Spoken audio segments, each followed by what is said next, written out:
Doctors are fighting amongst themselves, brands are taking each other to court, and people are finally getting bored of influencers not disclosing their ads. Some of you may remember Dr. Charles MD from a previous video, The Worst of TikTok Beauty, where Dr. Charles was called out for basically spreading false information about the usage of glycolic acid and how water renders it useless, which just isn't true. He was called out by cosmetic chemists whose actual job it is to formulate these products and take these kind of things into mind. However, not only did Dr. Charles not correct himself, not remove the video, but he actually quadrupled down on this misinformation, basically telling the cosmetic chemists they had no idea what they were talking about, and they were only correcting him because they needed some content, and they were using him for clicks. Well, unsurprisingly, he is back at it again. You may remember I mentioned a video very briefly where he talked about 4 or so medications that every man must take. However, these were prescription-only medications, and he was called out on this video before, but now the internet's most famous doctor, Dr. Mike, has really called him out and seemed to have shook Dr. Charles a fair bit. These are 4 medicines every man should be taking. Oh my god, I saw this clip the other day. Sildenafil low dose every single day. Protects your heart, your brain, your lungs, your entire body essentially by keeping your blood vessels strong. I don't know enough background on this individual, but I remember very vividly that in the bio, there was fancy schools mentioned like Harvard and Duke, all science, no BS, and this is like complete BS. Taking sildenafil doesn't keep your blood vessels strong. It's a vasodilator, so it dilates your blood vessels. In fact, by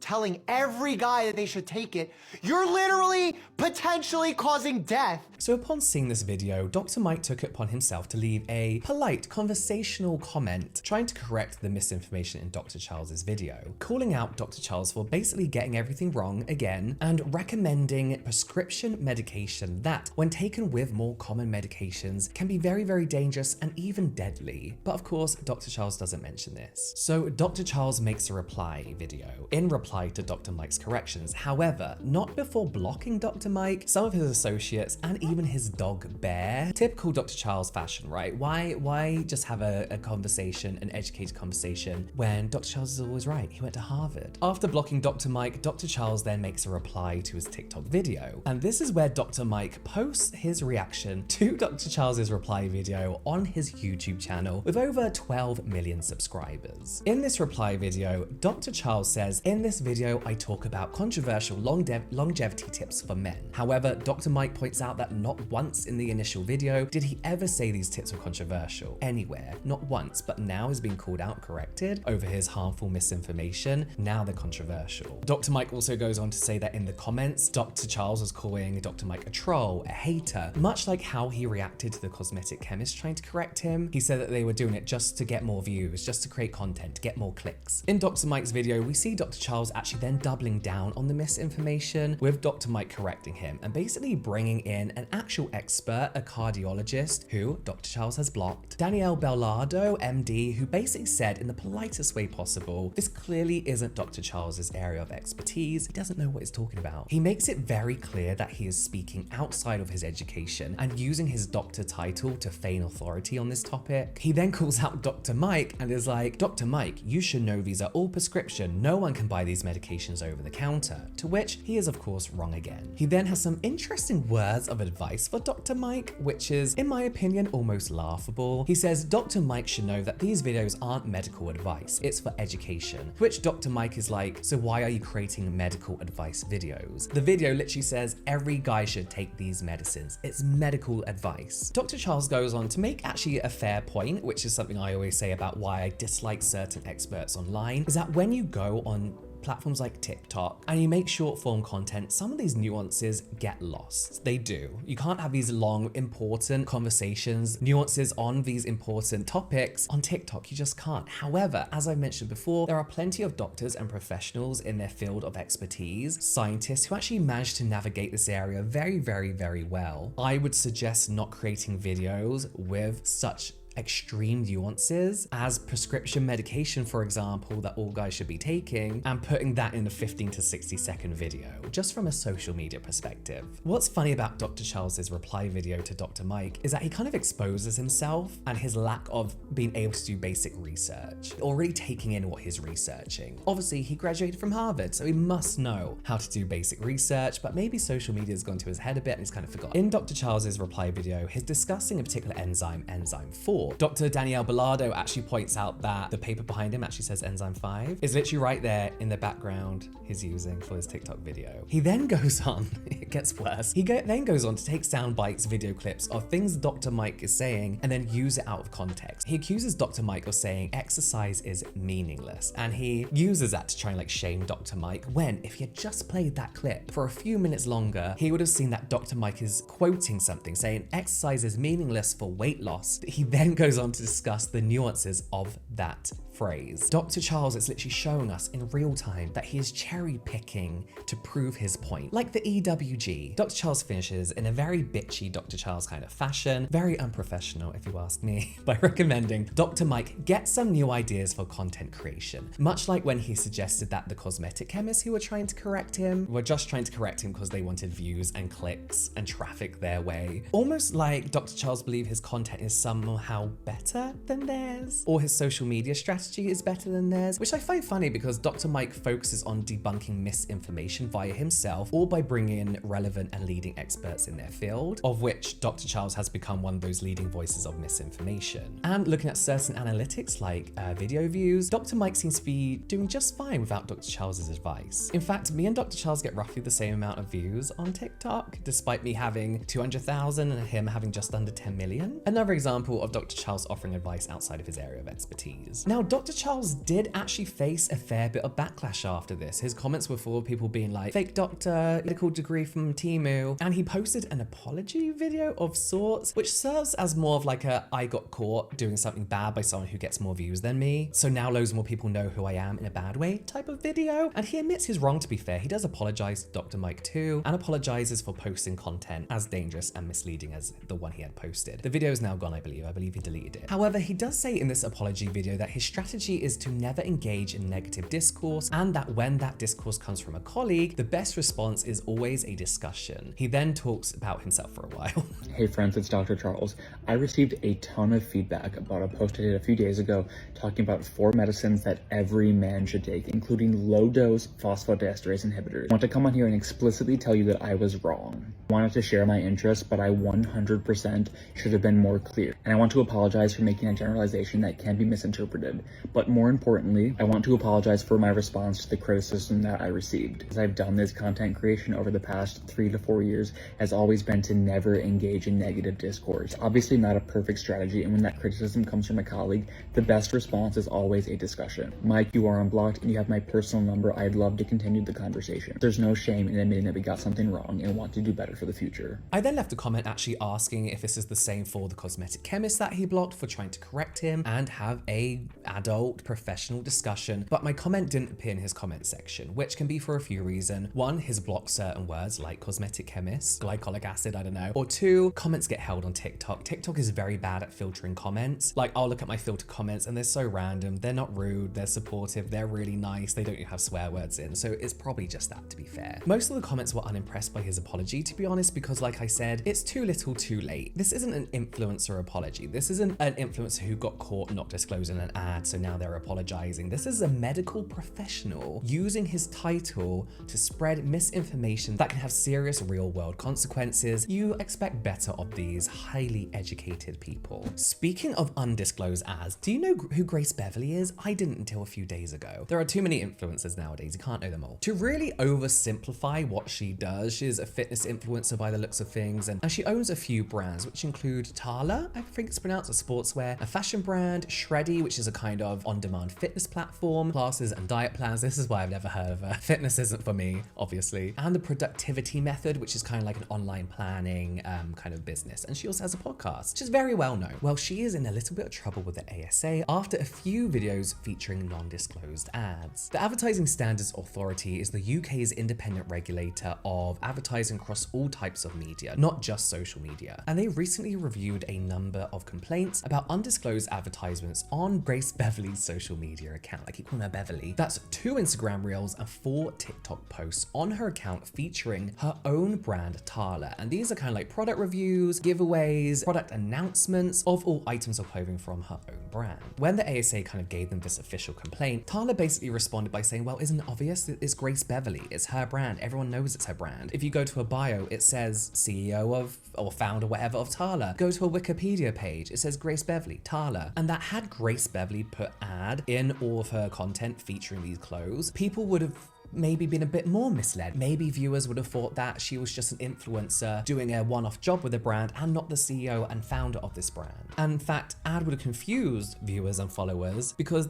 they would have then thought that she then didn't have any commercial interest. That bit doesn't make sense. And as I mentioned, they go on to basically say that she is credited as the founder of Tala in her bios and on her Wikipedia page, which is stupid, that's a stupid thing to say. So the ASA were basically like, after much consideration, no, these are ads and should be clearly labeled as such, going by the law in the UK. They said the ads must not appear again in the form complained of. We told We Are Tala Limited and Grace Beverly to ensure their future ads were obviously identifiable as marketing communications and the commercial intent was made clear, and that identifiers such as hashtag ad were clearly and prominently displayed. Now, Tala saying that Grace Beverly is clearly listed as the founder of Tala in her own bio and on Wikipedia tickles me a bit because that's not how social media works. The rules and the law clearly states that if you have monetary gain from a piece of content you are posting, you must clearly disclose as such. If you are the brand founder featuring your brand's products, it's an ad. Meaning unless all your content starts with a screenshot of your Wikipedia bio or your TikTok bio, whatever, not everyone's gonna know who you are first of all, or that the influencer is the CEO founder of a brand that this video is reviewing. And honestly, I think this is great. It's so easy to disclose your ads. There's never really no excuse to do it. I discovered this story through Alice is Gratified on TikTok, who is an agency founder and talks all things social media growth, strategy, and the industry basically as a whole. If you are interested in the industry, but you're not influenced, you just want to know the down and dirty, the nitty gritty of what goes on behind the scenes, she's a great person to follow, but also to know like what you should be on the lookout for. And she basically highlighted all these undisclosed videos on one of her videos to show how many influencers are wrongfully and unlawfully not disclosing ads. And off the back of that video, loads of people reported Grace Beverly's content, rightfully so. She was actually supposedly, allegedly threatened with legal action from the brand despite them being in the wrong. If you as an influencer or a brand are hiding your ads, not disclosing them, and then threaten somebody with legal action for bringing attention to you, then you know you're doing something wrong, because otherwise you'd just be like, there's no issue here, like why are you making a big deal out of it? If you're threatening legal action, you know you've done something dodgy and you want to shut them up, in my opinion.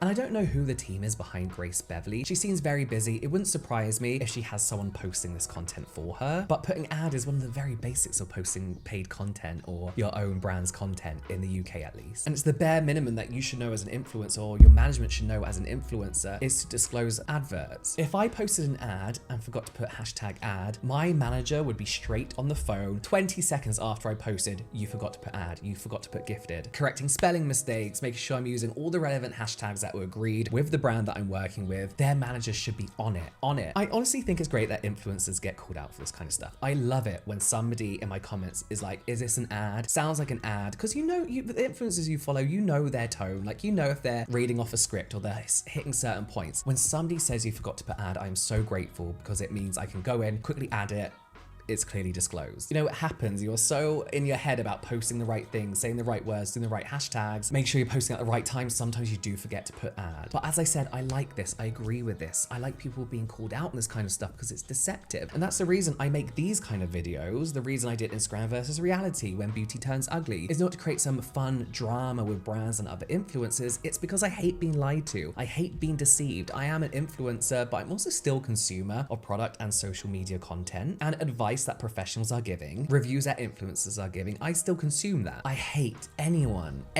thinking they could pull the wool over my eyes. People thinking that they can trick us consumers or us viewers into believing certain things because they said so. I'm still yet to try Winnie Harlow's brand K-Skin. It looks super promising on its lead up to the launch. The product seemed really interesting. I particularly like when models launch skincare and makeup because it's literally their job to look after their skin. So it's kind of interesting to know like what they've used reviews or what professionals they've worked with and what they recommend, but it was slightly overshadowed by a few issues with the packaging and formulation of one of the SPFs. Most notably, Caroline Hirons called it one of the worst products she's ever tried back in 2022 for a number of pretty valid reasons. This is what the product looked like coming out of the bottle, and Caroline Hirons wasn't alone on this. A lot of people were experiencing the same issue. Not only does this call into question the effectiveness of the packaging for that product, but the stability testing and the safety of using a sunscreen that isn't stable in its own packaging. And there now seems to be an issue with one of her other products, most notably a lip balm. Okay, so a while ago we discovered that like this is like squishy, right? My K-Skin lip balm has like the same squishy packaging, but like she's not working anymore. Like I don't know, like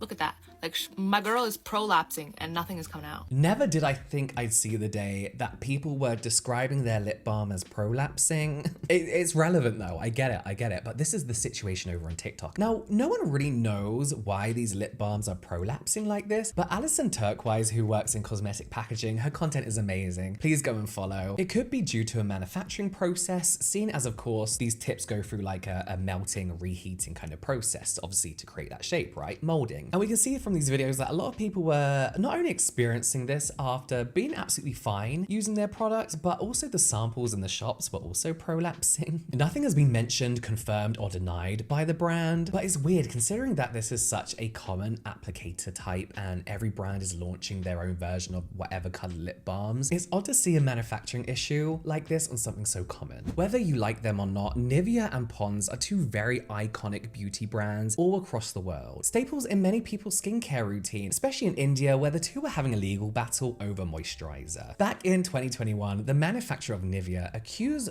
the Pond's salespeople of engaging in deceptive sales practices by comparing a Nivea moisturizer to a Pond's cream in a way that misrepresented Nivea's moisturizer. The sales tactic involved the Pond's salesperson putting Nivea moisturizer on one of the customer's hands and Pond's on the other, and then using a magnifying glass to basically show customers that Nivea's cream had left a residue. So Nivea were like, why are you doing this? Like, you are comparing our Blue Tub thick moisturizer to what is essentially a Pond's lightweight gel cream. So of course they're going to be different. You're going to see some residue on the Nivea. It's not the same thing. It's a deceptive and unfair comparison. But Nivea also saw a permanent injunction against Pond's, claiming trademark infringement as well, because basically Pond's were trying to copy Nivea's signature blue tub. Pond's were like, it's a blue tub. You don't own the color blue and a tub. However, the judge was on Nivea's side and ruled in favor of Nivea, stating that Pond's practices were misleading and disparaging, causing irreversible prejudice to Nivea. The court were also like, yeah, your packaging is way too similar to Nivea's, and your intent was likely to confuse your consumers into buying your product instead of Nivea's. And as much as I dislike Nivea, I think it's important to protect a brand's identity, an artist's identity, a singer's identity, call out deceptive marketing practices, and when brands are trying to mislead the public into consuming their products. This is why you should always report dodgy products. If you ever receive a product online that you think is fake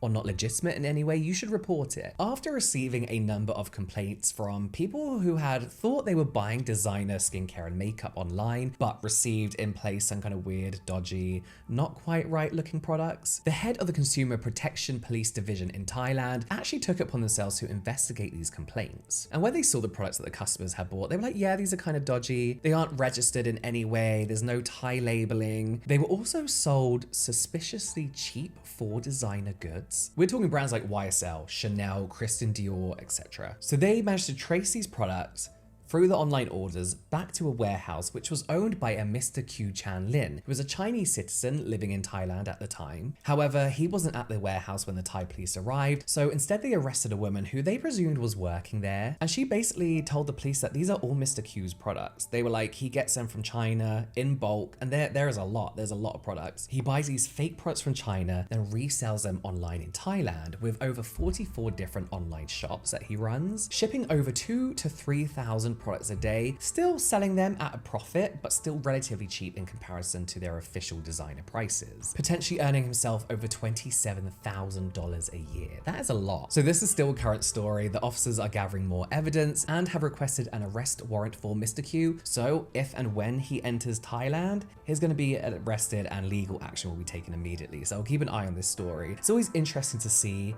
where these fake products come from, how they are being sold, and how many people actually kind of don't realize they're buying fake designer goods. Let me know if you've ever bought something that you thought, hang on, this isn't right, this looks a little bit dodgy. Let me know in the comments below. You can watch the rest of the When Beauty Turns Ugly playlist here, and ugly news, and some general light entertainment here, and I'll see you over there.